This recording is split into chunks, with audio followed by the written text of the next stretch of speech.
Hello students, आपका हमारे YouTube channel पर स्वागत है। तो आज इस वीडियो में हम बीए प्रोग्राम 6th सेमेस्टर का आपका जो सब्जेक्ट है political science major comparative political system, इसके यूनिट 1 के इम्पोर्टेंट टॉपिक्स को आज इस वीडियो में हम करने वाले हैं।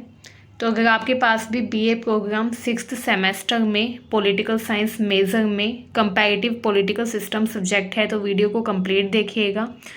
तो यूनिट 1 में आपको पढ़ना है यूनाइटेड किंगडम के बारे में।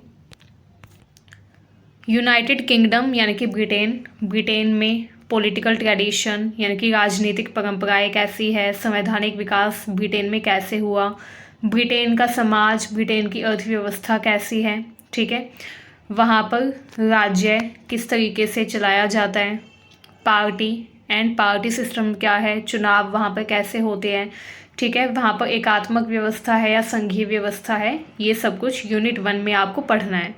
तो ओवरऑल यूनिट 1 में हम ब्रिटेन के बारे में पढ़ेंगे। आइए स्टार्ट करते हैं। बिफोर स्टार्टिंग, अगर आपने अब तक हमारे चैनल को सब्सक्राइब नहीं किया है तो कर लीजिए ताकि आने वाली हर वीडियो की अपडेट आपको टाइम से मिलती रहे। तो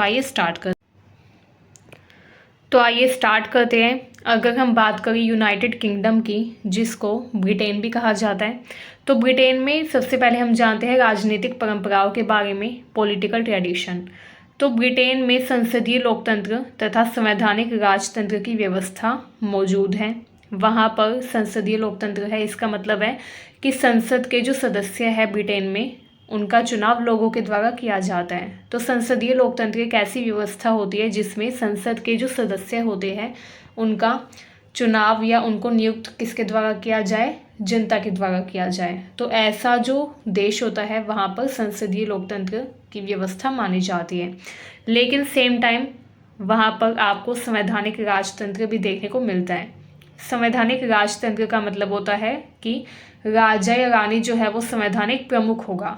सारी जो शक्तियां हैं हालांकि वो प्रधानमंत्री के पास होगी, लेकिन जो राजा या रानी होगा वो प्रमुख होगा, उसके पास भी शक्तियां होगी, लेकिन वो शक्तियां नाम मात्र होगी तथा वो शक्तियां संविधान के द्वारा उसको प्रदत्त या प्रदान की जाएगी। तो ब्रिटेन में हमको संसदीय लोकतंत्र तथा संवैधानिक राजतंत्र की व्यवस्था देखने को मिलती है। वहाँ पर राजा या रानी को औपचारिक शक्तियाँ प्राप्त हैं, ठीक है, औपचारिक पद होता है वहाँ पर राजा या रानी का। लेकिन अगर हम वास्तविक सत्ता की बात करें तो रियल जो पावर होती है वो किसके पास होती है, निर्वाचित प्रतिनिधियों के पास होती है, यानी कि संसद के जो प्रमुख होते हैं उनके पास। अब मुख्य विशेषताएं देख लेते हैं। तो ब्रिटेन में आपको राजा या रानी की जो औपचारिक स्थिति है वो देखने को मिलती है। राजा या रानी जो है उसका पद वहाँ पर मौजूद होता है, ठीक है।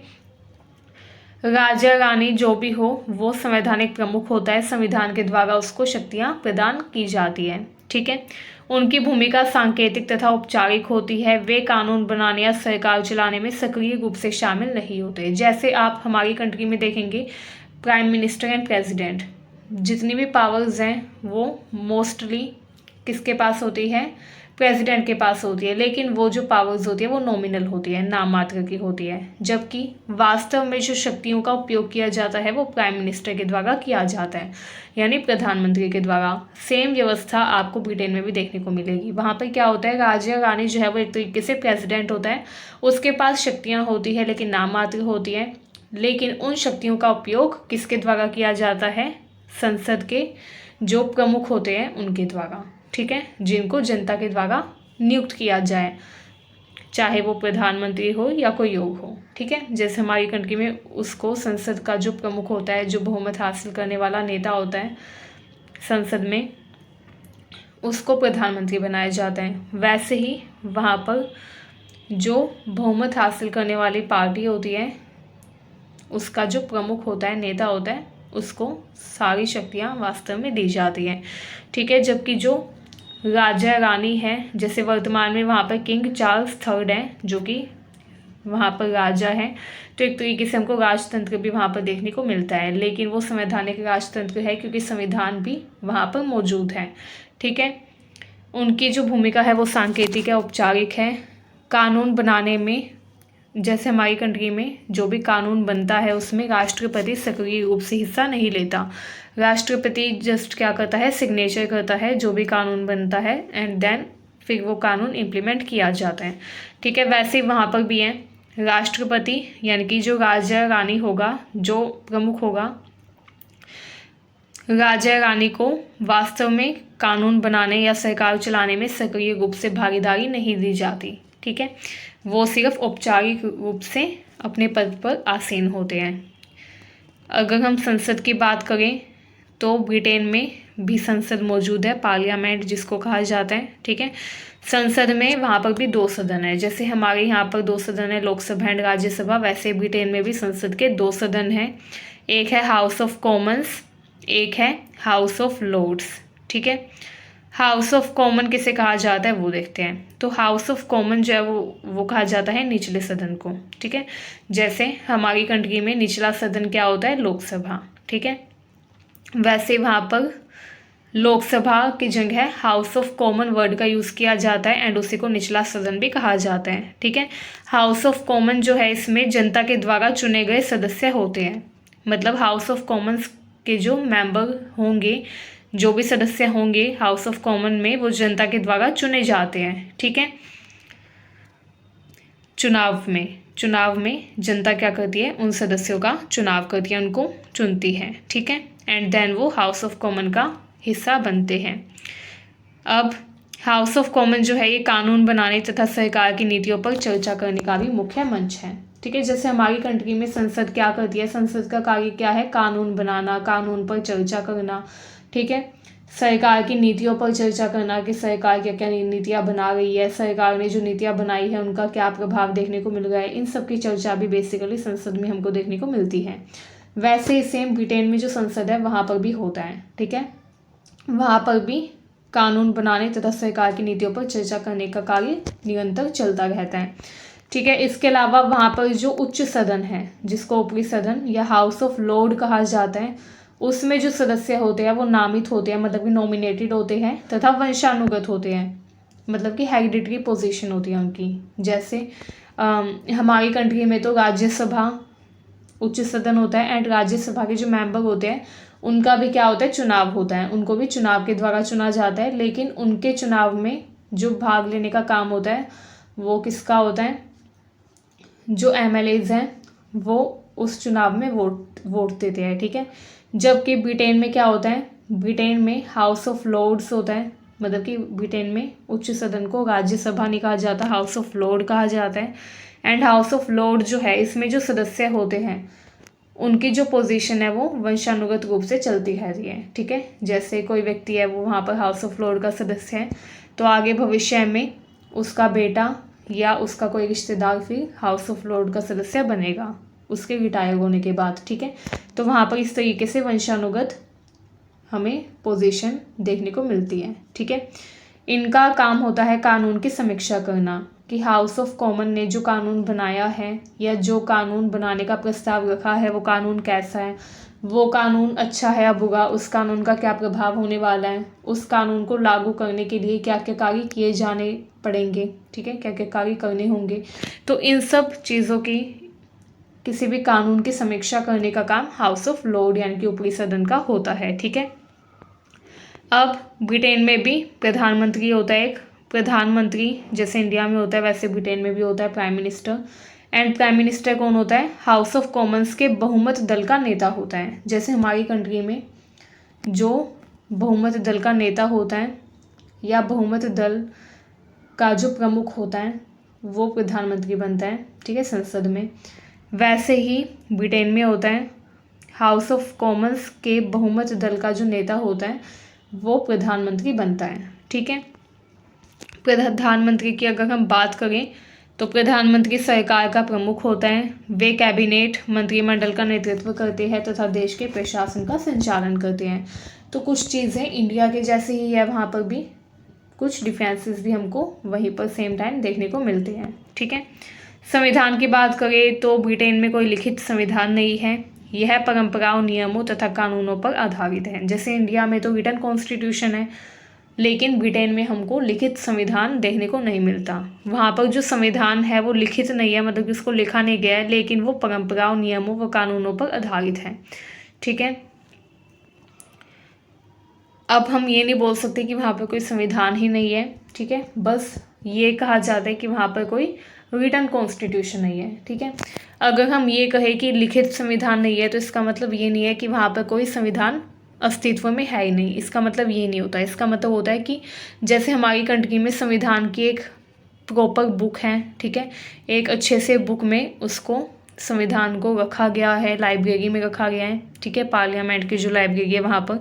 लेकिन ब्रिटेन में हमको ऐसी एक प्रॉपर बुक नहीं देखने को मिलती संविधान की। हालांकि लिखा वहाँ पर भी जाता है, लेकिन प्रॉपर कोई बुक नहीं होती जिसमें सब कुछ लिखा जाए। ठीक है, वहाँ का जो संविधान है वो वहाँ पर मौजूद तो है, लेकिन उसको लिखा नहीं गया है। वो परंपराओं पर, नियमों, कानूनों पर आधारित है। मतलब कि कोई भी कानून वहाँ पर अगर बना दिया जाता है तो ऐसा नहीं है कि उसको एक बुक में स्टोर करके रखा जाए। ठीक है, जैसे इंडिया में होता है। तो इसलिए कहा जाता है कि वहाँ पर कोई लिखित संविधान, रिटन कॉन्स्टिट्यूशन नहीं है। ठीक है, हालांकि संविधान वहाँ पर भी एग्जिस्ट करता है, लेकिन वो परंपराओं, नियमों व कानूनों पर आधारित है। ठीक है, न्यायपालिका भी वहाँ पर मौजूद है। न्यायपालिका स्वतंत्र होती है, कानून की व्याख्या करती है। ठीक है, जैसे इंडिया में न्यायपालिका, जुडिशरी का क्या काम है कि जो भी कानून बनाया गया है पार्लियामेंट के द्वारा, संसद के द्वारा, उस कानून की समीक्षा करना, वो कानून संविधान का उल्लंघन तो नहीं कर रहा, ये सब देखना। ठीक है, उस कानून की व्याख्या करना, ये सब काम होते हैं इंडिया में न्यायपालिका के। सेम वहाँ पर भी होता है। ब्रिटेन में भी न्यायपालिका स्वतंत्र होती है तथा जो भी कानून हाउस ऑफ कॉमन्स के द्वारा इम्प्लीमेंट किए जाते हैं, बनाए जाते हैं, उन कानूनों की वो व्याख्या करती हैं। ठीक है, इसके अलावा अगर हम बात करें ब्रिटेन में सरकार के कामकाज की, तो संसद का चुनाव होता है हर 5 साल में। सेम जैसे इंडिया में हर 5 साल में चुनाव होते हैं, वैसे ब्रिटेन में भी हर 5 साल में चुनाव देखने को मिलते हैं। जो दल बहुमत प्राप्त करता है, जो पार्टी मेजोरिटी हासिल करती है, उस पार्टी का जो लीडर होता है वो प्रधानमंत्री बनता है। ठीक है, उस पार्टी का नेता प्रधानमंत्री बनता है। बहुमत दल का नेता जो प्रधानमंत्री बनता है, एंड वो ही दल सरकार बनाता है। ठीक है, यूके की राजनीतिक प्रणाली लोकतांत्रिक है, लेकिन इसमें परंपरा तथा आधुनिकता का मिश्रण भी हमको देखने को मिलता है। ठीक है, यहाँ पर देखिए, अगर हम इन शॉर्ट देखें पॉलिटिकल ट्रेडिशन यानी कि राजनीतिक परंपराओं के बारे में ब्रिटेन में, तो यूके यानी कि यूनाइटेड किंगडम की राजनीतिक व्यवस्था संसद पर आधारित है। ठीक है, वहाँ पर हम लोकतंत्र भी मान सकते हैं, क्योंकि वहाँ पर जो हाउस ऑफ कॉमन्स है उसके जो सदस्य होते हैं वो जनता के द्वारा चुने जाते हैं। ठीक है, एंड वहाँ पर हम एक तरीके से राजतंत्र भी देखते हैं, क्योंकि वहाँ पर राजा या रानी का पद होता है। ठीक है, किंग या क्वीन वहाँ पर होती है, जो कि प्रतीकात्मक रूप से पद पर आसीन होती है, लेकिन जो वास्तविक शक्तियाँ हैं उनका उपयोग प्रधानमंत्री के द्वारा किया जाता है।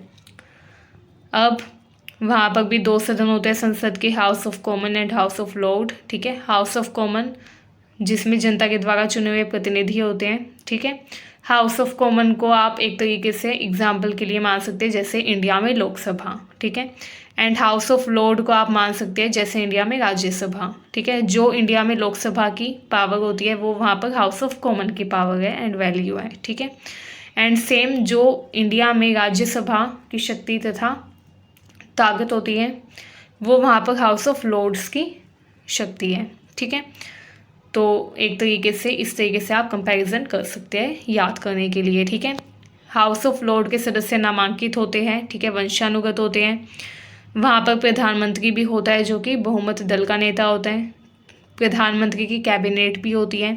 ठीक है, जो कि सारे महत्वपूर्ण निर्णय लेती है, सरकार चलाने का काम करती है। ठीक है, इसके अलावा यूके की न्याय प्रणाली की अगर हम बात करें तो ये कॉमन लॉ पर आधारित है, जिसमें निर्णय पूर्व के कानूनी मामलों के आधार पर लिए जाते हैं। ठीक है, जैसे कि अभी मैंने आपको बताया कि वहाँ पर कोई लिखित संविधान नहीं है, तो ऐसे में वहाँ पर जो न्यायपालिका है वो कैसे दोषियों को सज़ा देती है। ठीक है, तो वहाँ पर हमको कॉमन लॉ की एक परंपरा देखने को मिलती है। कॉमन लॉ की परंपरा का मतलब ये है कि जैसे किसी व्यक्ति ने चोरी की है, मान लीजिए फॉर एग्जांपल। ठीक है, तो न्यायपालिका जो है वो कोई भी एक सज़ा निर्धारित कर देगी कि जो व्यक्ति चोरी करेगा उसको ये सज़ा दी जाएगी। एंड इन फ्यूचर अगर कोई दूसरा व्यक्ति वही काम करता है, चोरी करता है या जो भी अपराध पहले किसी व्यक्ति ने किया था वही सेम अपराध करता है, तो उसको वही सज़ा दी जाएगी जो पहले व्यक्ति को दी गई थी। ठीक है, तो यानी कि वहाँ पर हमको जो न्यायपालिका के द्वारा लिए गए निर्णय है उसमें पूर्व के कानूनी मामलों की छवि देखने को मिलती है। ठीक है, मतलब कि पास्ट में, पूर्व में जो कानूनी मामले थे तथा उन पर जो निर्णय लिए गए थे वही निर्णय हमको वहाँ पर देखने को मिलते हैं, यानी कि कॉमन लॉ है वहाँ पर। ठीक है, मतलब कि जो व्यक्ति एक अपराध करता है, एक तरीके का अपराध करता है, उसको उसी तरीके का दंड दिया जाएगा हर बार, चाहे कोई भी व्यक्ति वो अपराध करे। ठीक है, अब अगर कोई व्यक्ति चोरी करता है तो उसको कोई दूसरा दंड दिया जाएगा, अगर कोई व्यक्ति कुछ और काम करता है, कोई और अपराध करता है तो उसको कोई और दंड दिया जाएगा। लेकिन वहाँ पर एक अपराध के लिए एक स्पेसिफिक, एक पर्टिकुलर जो क्राइम है उसके लिए एक अलग सज़ा ही दी जाती है। ठीक है, कॉमन लॉ होता है वहाँ पर, जिसमें निर्णय लेने से पहले पूर्व के कानूनी मामलों की भी जांच की जाती है कि पूर्व में इस मामले पर क्या निर्णय लिया गया था। ठीक है, आइए अब संवैधानिक विकास देख लेते हैं ब्रिटेन में। अब जैसे कि हमने पढ़ा, ब्रिटेन का कोई लिखित संविधान नहीं है। इसकी संवैधानिक व्यवस्था की अगर हम बात करें तो ये विभिन्न परंपराओं, कानूनों तथा दस्तावेजों पर आधारित है।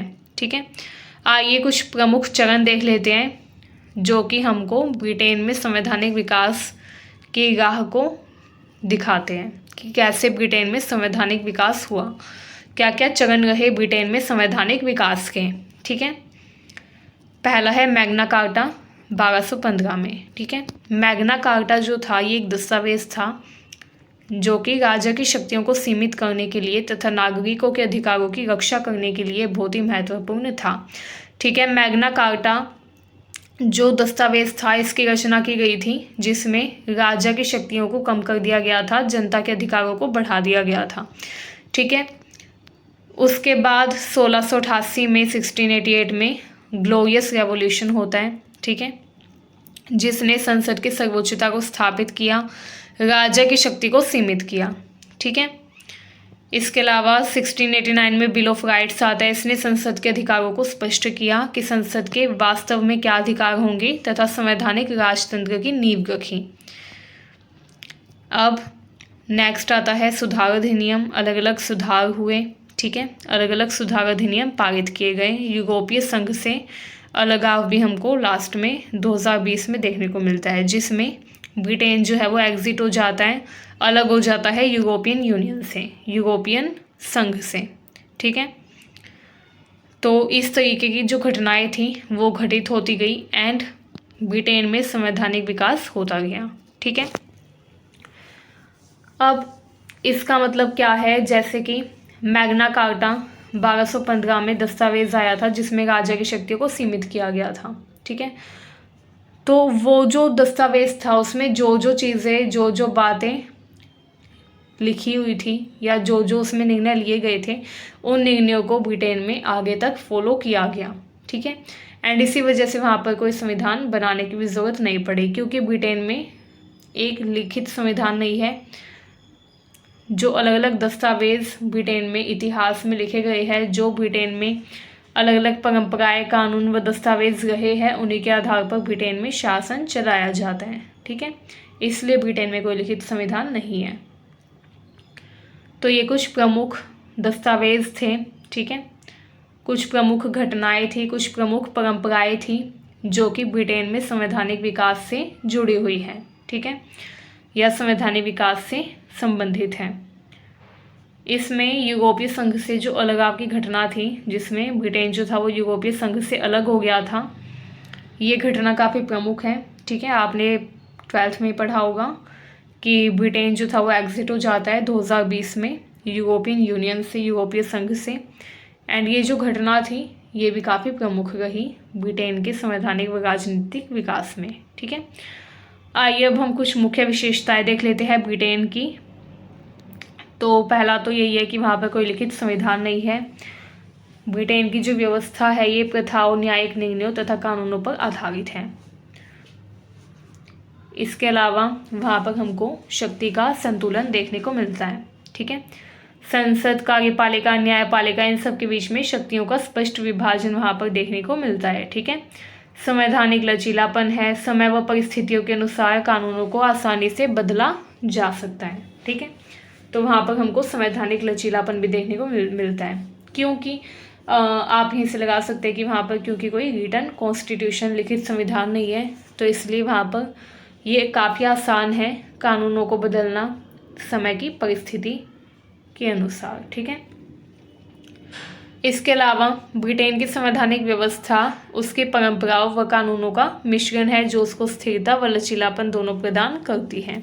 ठीक है, आइए अब हम यूनिट 1 का जो हमारा नेक्स्ट टॉपिक है, party and electoral system in United kingdom, वो जानते हैं।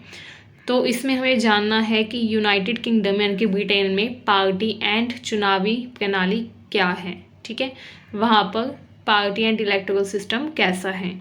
तो अगर हम यूनाइटेड किंगडम यानी कि ब्रिटेन की बात करें तो वहाँ पर संसदीय लोकतंत्र है तथा संवैधानिक राजतंत्र का भी वहाँ पर पालन होता है, जिसमें राजा या रानी नाम मात्र का प्रमुख होता है। वास्तविक जो शक्तियों का उपयोग है वो किसके द्वारा किया जाता है, प्रधानमंत्री के द्वारा किया जाता है। एंड जो राजा या रानी है वो संवैधानिक प्रमुख तो होता है लेकिन उसके पास शक्तियाँ नाम मात्र होती है। ठीक है, असली सत्ता, असली ताकत कानून बनाने की या कानून को लागू करने की, वो असली ताकत, असली शक्ति संसद के पास मौजूद होती है। ठीक है, अगर हम पार्टी सिस्टम देखें ब्रिटेन में तो वहाँ पर बहुदलीय प्रणाली है, मतलब कि वहाँ पर 2 से ज़्यादा पार्टीज देखने को मिलती हैं। ठीक है, लेकिन वहाँ पर 2 जो राजनीतिक दल है वो बहुत प्रमुख है। ठीक है, यूनाइटेड किंगडम में बहुदलीय प्रणाली है लेकिन वहाँ पर 2 दल ऐसे हैं जो कि सबसे ज़्यादा प्रमुख हैं, सबसे ज़्यादा पॉपुलर है। पहला है कंजर्वेटिव पार्टी। कंजर्वेटिव पार्टी को टोरी पार्टी भी कहा जाता है। ठीक है, यह पारंपरिक तथा दक्षिणपंथी विचारधारा का प्रतिनिधित्व करती है। दक्षिणपंथी विचारधारा का मतलब होता है जो कि कैपिटलिज्म के फेवर में हो। ठीक है, जबकि अगर हम बात करें लेबर पार्टी की तो वहाँ पर जो दूसरी पॉपुलर पार्टी है वो लेबर पार्टी है। ये वामपंथी विचारधारा का प्रतिनिधित्व करती है। ठीक है, वामपंथी विचारधारा का मतलब होता है वो लोग जो कि गरीब लोगों तथा श्रमिक वर्ग के अधिकारों की मांग करें। तो लेबर पार्टी जो है ये वामपंथी विचारधारा का अनुसरण करती है, समाजवाद में विश्वास रखती है तथा ये विश्वास रखती है कि श्रमिक वर्ग के पास ज़्यादा अधिकार होने चाहिए, श्रमिक वर्ग का शोषण नहीं होना चाहिए। तो लेबर पार्टी श्रमिक वर्ग का प्रतिनिधित्व मुख्यतः करती है। लेकिन हमको ब्रिटेन में कुछ अन्य मुख्य पार्टीज भी देखने को मिलती है, कुछ अन्य दल भी देखने को मिलते हैं। ठीक है, जैसे liberal Democrats, Scottish national party, green party, United kingdom independence party, ये कुछ क्षेत्रीय पार्टियां हैं जो कि हमको वहाँ पर देखने को मिलती हैं यूनाइटेड किंगडम में। ठीक है, एंड ये कुछ पार्टीज ऐसी है जो कि स्कॉटलैंड, वेल्स, उत्तरी आयरलैंड वहाँ पर भी सक्रिय है, एक्टिव है। ठीक है, तो इस तरीके से वहाँ पर हमको बहुदलीय प्रणाली देखने को मिलती है। ठीक है, यूनाइटेड किंगडम में first past the post system का यूज़ किया जाता है। इसका मतलब है कि वहाँ पर हर निर्वाचन क्षेत्र में वो व्यक्ति, वो उम्मीदवार जीतता है जिसको सबसे ज़्यादा वोट मिले। ठीक है, वहाँ पर first past the post system का यूज़ किया जाता है, जिसका मतलब होता है वो व्यक्ति जीतेगा जो कि सबसे आगे रहेगा, वो व्यक्ति जीतेगा जो कि सबसे ज़्यादा मत हासिल करेगा। तो वहाँ पर वो व्यक्ति ही चुनाव में जीतता है जिसको सबसे ज़्यादा वोट मिलते हैं। ठीक है, वहाँ पर अगर हम संसद की बात करें तो संसद 2 सदनों में बटी होती है, house of Commons and house of Lord. House of Commons में 650 सदस्य देखने को मिलते हैं। ठीक है, 650 यानी कि 650 सदस्य वहाँ पर होते हैं जिनको आम चुनाव के माध्यम से चुना जाता है। हर 5 साल में वहाँ पर जनरल इलेक्शन होते हैं जिसमें हाउस ऑफ कॉमन्स के मेंबर्स को अपॉइंट किया जाता है, चूज़ किया जाता है। ठीक है, हाउस ऑफ लॉर्ड के जो वहाँ पर सदस्य हैं वो वंशानुगत होते हैं। ठीक है, उनको नॉमिनेट किया जाता है, मतलब कि नामित किया जाता है।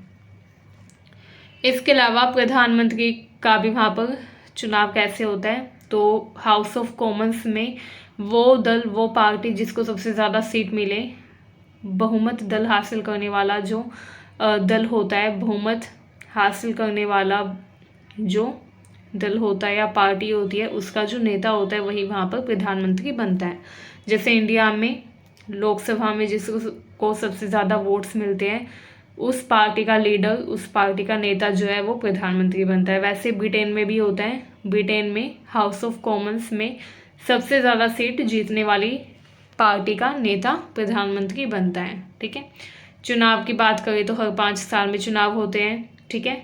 मतदान वहाँ पर 18 वर्ष या उससे अधिक आयु के लोग कर सकते हैं। ठीक है। मतदान गुप्त होता है, निष्पक्ष तरीके से होता है।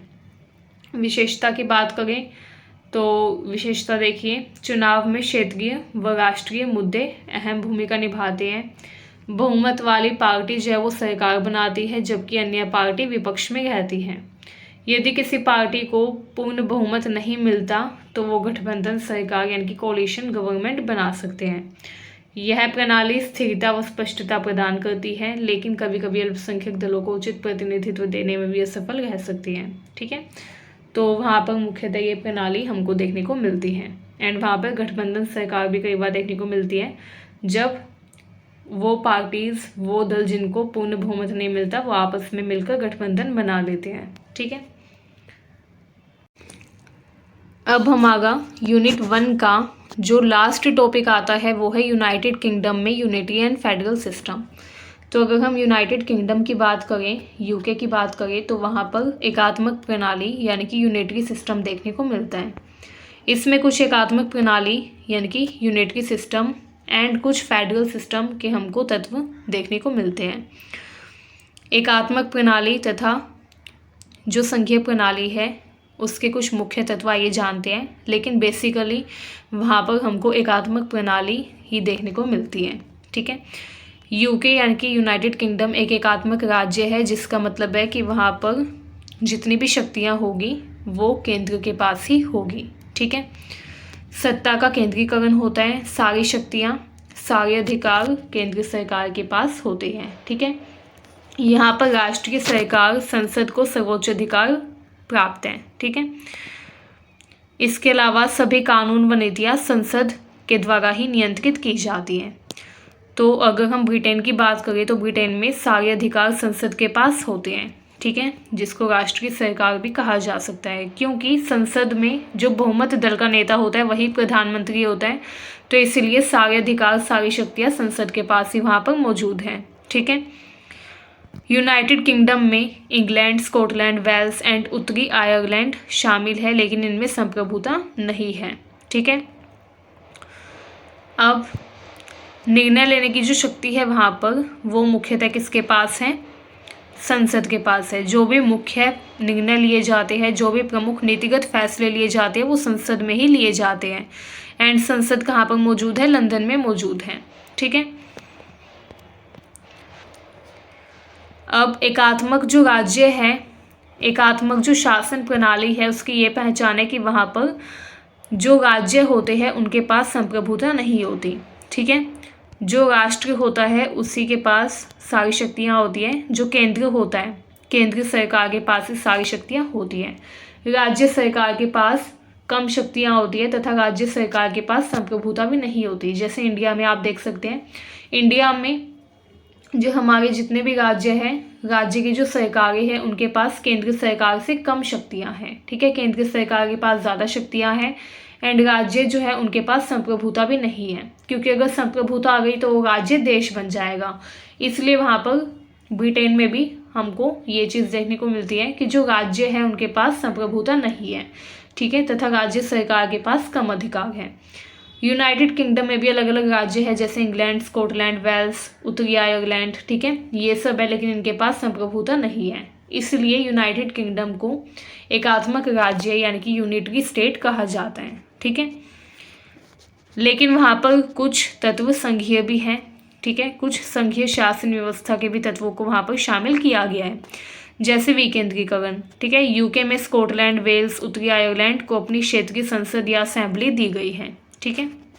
जैसे इंडिया में जो राज्य है वहाँ पर राज्य सरकारों के पास अपनी अलग विधानसभा होती है, ठीक है। वैसे ही ब्रिटेन में भी, यूके में भी स्कॉटलैंड, वेल्स, उत्तरी आयरलैंड, इन सबको अपनी क्षेत्रीय संसद या असेंबलीज दी गई है, जो कि कुछ प्रमुख विषयों पर कानून बना सकती है, जैसे शिक्षा, स्वास्थ्य, परिवहन इत्यादि, लेकिन उनके पास संप्रभुता नहीं होती, ठीक है। स्कॉटलैंड में स्कॉटिश संसद है, जिसके पास कई अधिकार है, जैसे टैक्स सिस्टम, कानून बनाना इत्यादि, ठीक है। इसके अलावा वेल्स में वेल्स असेंबली है। उत्तरी आयरलैंड, यहाँ पर अपनी खुद की विधानसभा है, ठीक है। तो ये जो स्कॉटलैंड, वेल्स, उत्तरी आयरलैंड है, इंग्लैंड है, ये कुछ हिस्से हैं यूनाइटेड किंगडम के, ठीक है, यानी कि ब्रिटेन के। अब इंग्लैंड में कोई भी संसद देखने को नहीं मिलती, ठीक है। इंग्लैंड के लिए अलग से कोई संसद नहीं है, इसके मामलों का प्रबंधन यूके की संसद ही करती है। यूनाइटेड किंगडम की जो संसद है वो ही इंग्लैंड के सारे मामलों पर कानून बनाती है। तो इस तरीके से अगर हम निष्कर्ष पर आए तो यूके में, यूनाइटेड किंगडम में एक एकात्मक प्रणाली देखने को मिलती है, एकात्मक शासन प्रणाली वहाँ पर मौजूद है, लेकिन क्षेत्रीय स्तर पर अधिकारों का विकेंद्रीकरण है, जिसकी वजह से इसमें संघीय प्रणाली जैसी विशेषताएं भी देखने को मिलती हैं। हालांकि अंतिम सत्ता संसद के पास ही रहती है, ठीक है। तो यहीं पर यूनिट 1 हमारी कंप्लीट होती है। आई होप ये वीडियो आपको अच्छी लगी। अगर आपको वीडियो यूज़फुल लगी हो, अच्छी लगी हो, तो चैनल को सब्सक्राइब करिए, वीडियो को शेयर करिए अपने दोस्तों के पास। Thank you for watching this video.